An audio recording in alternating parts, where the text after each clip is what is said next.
Please take your seats quickly, ladies and gentlemen. Thank you. Hi guys, this is Steve from 1 Minute Tennis Coach.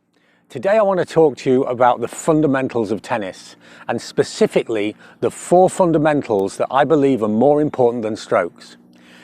Before I explain the 4 fundamentals though, let's clarify what are the differences and how do we know what are the fundamentals of the game. I see it as a difference between fundamentals and fashion. What does that mean? The tops that we're wearing, that's me and every person who's viewing this video now, they're all the same, fundamentally. There's a hole for the head, a hole for the arms and a hole for the body. Otherwise they won't function.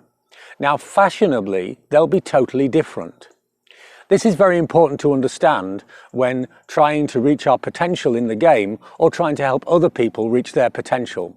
You see, it's very important that we learn and teach the fundamentals exactly right. But it's also important that we don't try and impose our fashion on other people or copy the fashion of other people. Rafa Nadal, Roger Federer, Novak Djokovic, Daniil Medvedev. Their forehands are totally different, fashionably. They all have their own personality, their own style. But fundamentally, they're very, very similar. Once we understand the difference between fundamentals and fashion, between our style and our actual substance, then it starts to become a little bit more obvious. The 4 fundamentals of tennis that I see are as old as the game itself. If you use a website like this, like YouTube, and look back through the ages, you can see tennis for about 100 years. And obviously the strokes from 100 years ago were totally different to the strokes of 50 years ago, which were different to the strokes of 20 years ago, and we end up with the very sophisticated and complicated movements of today. So the style of the strokes has changed enormously, but there are 4 fundamentals that every great player right through the history of this game have always done. I'm going to describe them and maybe help you to apply them to your game. Every great player who's ever played this game, they all watch the ball incredibly well. They watch it with focus and intensity all of the time. And every great player who's ever played this game, they all move unbelievably well. As Rick Macci said many years ago, if you don't want to move on the tennis court, it's no problem. There's always golf. And then every player who's successful in this game right through the history of the sport, they all hit the ball between waist and shoulder height. Why? Because this is where we're strong. If you're going to move a piece of furniture, you don't push it from up here or push it from down here, you push it from this area here. That's where the human body is strong, and that's where you want to hit the tennis ball. And every great player that's ever played this game, they all take the racket back before the ball bounces on their side of the net. They have the first phase of the take back, the unit turn, before the ball bounces. Many times at recreational level, you see a different tempo to the pros. With the pro players and high-level players, you see back, wait, and hit.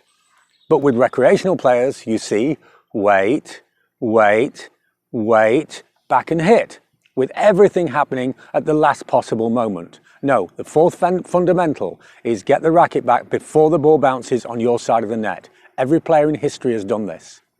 Now, why do I say these 4 fundamentals are more important than strokes?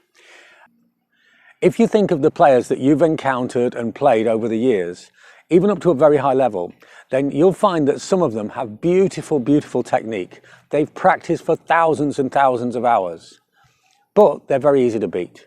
They make a lot of mistakes for no apparent reason. Look more closely and you'll find that one of the fundamentals at least is missing. They're late taking the racket back, they don't hit the ball in the right place, they don't watch the ball correctly, they don't move how they should do. If one of the fundamentals is missing, then the errors will flow. The fundamentals can be more important than technique, and you'll all have encountered this guy. The guy whose strokes don't seem to be that good. The guy whose strokes, well, they're all right, but they're very, very hard to beat because they don't ever seem to make mistakes and they're very accurate. Look at these 4 fundamentals and you'll see that they're all in place, and that consistent, hard to beat player is respecting the 4 fundamentals of the history of the game. Apply these to your game, look at your game and examine it. Look at your player's game and examine them and see that these are present, correct and applied properly. If they are, then you will be or have a consistent, aggressive and hard to beat tennis game. I hope this makes sense. We always reply to comments, so please give us your thoughts in the comment section below. And if you enjoyed today's video, don't forget to like, share and subscribe. It makes a big difference to us. And also remember, if you have major roadblocks in your game or you want help to reach your ambitions or your potential, we do one-to-one online consultations, a complete video analysis and biomechanical breakdowns of every player's game. It's a unique service. You can see the link to this below. Thanks for watching and see you next time for more unique tennis lessons that really work.